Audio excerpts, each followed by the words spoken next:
guys, Mooster here, and in this video we'll be going over every single map and seeing which map will really stick with us for future DLCs and for future maps. If you don't know what I mean, for example, for Black Ops 2, some maps that stuck with us that were really good were Mob of the Dead and Origins, and if I had to pick one, I'd really pick Mob of the Dead. I just like the feel of that map, but since there are 6 maps in Black Ops 3, not including the Giant because that was a Doris remake, we're going to be seeing which map is really going to stick with us for future DLCs. We got Shadows of Evil, Eisendrache, Zetsubou no Shima, and Shadows of Evil, Eisendrache, Zetsubou no Shima, Gorod Krovi, and Revelations that can be a good candidate for this, like for the title. So we're gonna be looking at every single map and seeing which map is the best. So the first map, obviously, we're going to be going in order. So the first map we're going to be doing is Shadows of Evil. Now remember, we're not keeping the Giant. We're not doing the Giant. So the first map is Shadows of Evil.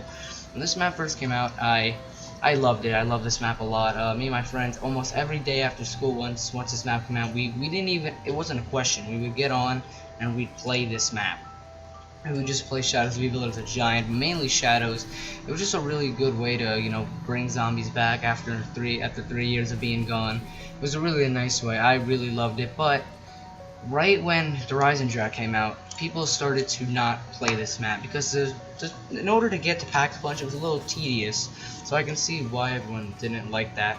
But for me, I still loved this map no matter what, even though how tedious it was kind of annoying, but I still loved playing it.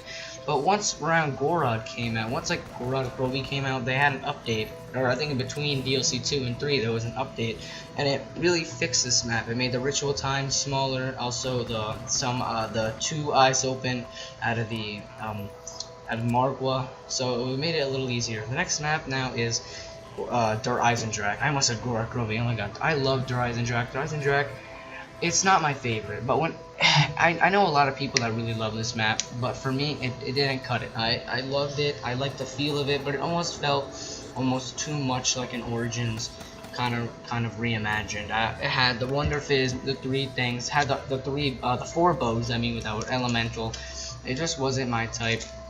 But I'm not only speaking for me, I'm speaking for everyone. This is definitely a good candidate for the best map, but really we're gonna have to sit and wait. I really enjoyed this map when it came out, but the lack of weapons and the lack of perks is what really killed it for me. Like I said, I love this map. It's not my favorite, but all my friends love it, so I have to take that into account. I also have to take into account the community's liking, and from what I hear, this is just an amazing map, but for me it's not going to cut it, but definitely a good candidate for the spot. Next we got Zetsubou no Shima. Now you're going to see me by the Shiva a lot. I'm just trying to mix it up, but the Shiva, not Shiva, oh my god, Zetsubou no Shima. Okay, so this is how I feel about Zetsubou no Shima. When we first would play, this map felt amazing. It felt one of those like older style maps. I liked the way it felt. I liked the doors, but the doors were expensive. I've been noticing. I mean, I noticed a long time ago. What really killed it is when me and my friends asked this one simple question: how do you turn on the power? Once that question was asked, and once we really figured out the answer to that question, is where this map went downhill for me.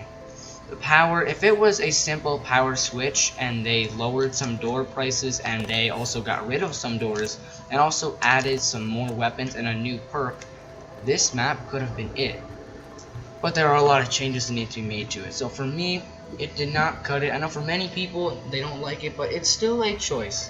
The next map we got is Gorod Krovi. Now I remember staying up with my friends, counting down. Actually, I have a recording of it. I was counting down for when this map was going to release. This map was supposed to be it. We collected all the souls. It was supposed to be the map for us to play, and it was. I loved it. We got the PPSH, the GKZ-45 Mark III. I don't think it's the Rego Mark III. You should see my video on that. But anyways, it is not the Rego Mark III. But this map had it all. An amazing way to get the Pack-a-Punch that we've never seen before. Besides, I mean, the dragon, but like in order to get to the dragon we had never seen before. New weapons, like we got the FAMAS back, PPSH. It really, like as JC Backfire says, it really revived the box. It really made people want to hit the box and try to get a weapon. It really did. I mean, that's what I think it did. I mean, I hit it. Definitely a good choice. We got Revelations now. This is probably the most hyped map ever. We've never gotten another hyped map. I was so hyped for this map, and when it first came out, it was amazing in my opinion. But after noticing the lack of innovation and the lack of new things to do, really killed this map for me. They could have done so much more with this map. This map could have had every single old weapon, the Tommy gun. I mean, I'm not including the one from Mob of the Dead, the original Tommy gun, the Ray Gun Mark II. This map could have had remastered maps from Black Ops 2 and 1 and World at War. This map could have had it all. The lack of innovation really killed it for me, and I know it killed it for many of my friends, but that's definitely a good choice. But now, we're gonna see which map out of all these I just listed is the one that's really gonna stick with us. And that map has to go to Gorod Krovi. This map I stayed up for. I was hyped to see the PPSH-41 come back, not as a cheap renamed futuristic skin. I was excited. Me and my friends, we stayed up for this map. This map, like I said, was supposed to be all. It was supposed to be the map. And it was. This map is probably the map that will stick. Besides, remember in Black Ops 2, how there were two maps? It was Mob of the Dead and Origins.